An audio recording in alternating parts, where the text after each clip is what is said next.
What is pi? Let's assume we are asked to draw a circle of radius 3 centimeters.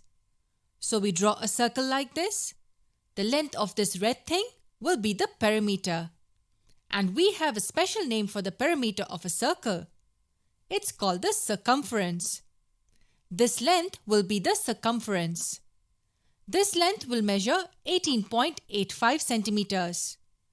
The next thing we need to find out is the diameter of the circle. The diameter of a circle is twice its radius. Hence, the diameter will be 2 multiplied by 3, which equals 6 centimeters. Now we've been asked to draw a circle of radius 4 centimeters. It will be slightly bigger than the previous one. This red boundary will be the circumference.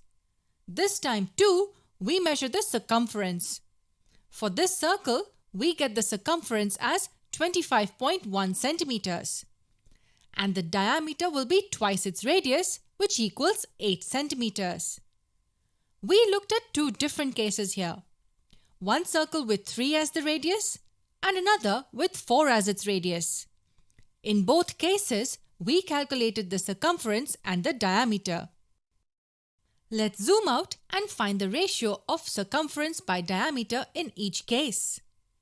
If we calculate the value of circumference by diameter in the first case, we will approximately get it as 3.14. And guess what? In the second case too, we get the value of circumference by diameter as approximately 3.14. No matter what circle you look at, the value of circumference by diameter will always be approximately equal to 3.14. This value is pi. Remember, both these values are approximations.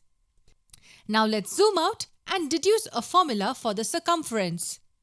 As the circumference by diameter equals pi, we can say that the circumference of a circle equals pi multiplied by the diameter.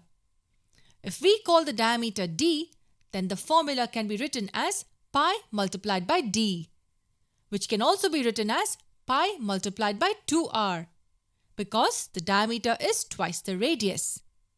So the circumference of a circle is written as 2 pi r.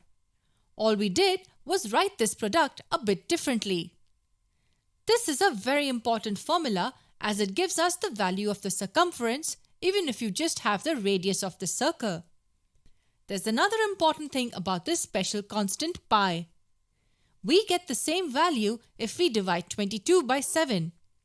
So the value of pi approximately equals 3.14 or 22 by 7. But why do we use this symbol for pi? What is this symbol? Pi is actually the 16th letter of the Greek alphabet. But the question still remains, why the 16th letter? We just saw that pi has got something to do with the perimeter or the circumference of the circle. Let's use Google Translate to see the Greek equivalent of perimeter. As we can see, the first letter of the Greek word is pi. Let's try a couple of more words related to perimeter. How about periphery? The first letter is still pi. Okay, let's try circumference. The first letter, as all of us can see, is still pi. That's probably why this symbol was used to denote pi. Anyway, don't forget the important point. Pi is the circumference of the circle divided by its diameter. So it is the ratio of the circumference to the diameter. Based on the formula, if the diameter of the circle is 1 unit, then its circumference will be pi units. If we have a circle like this with diameter equal to 1 unit, then the length of this boundary will be pi or approximately 3.14 units.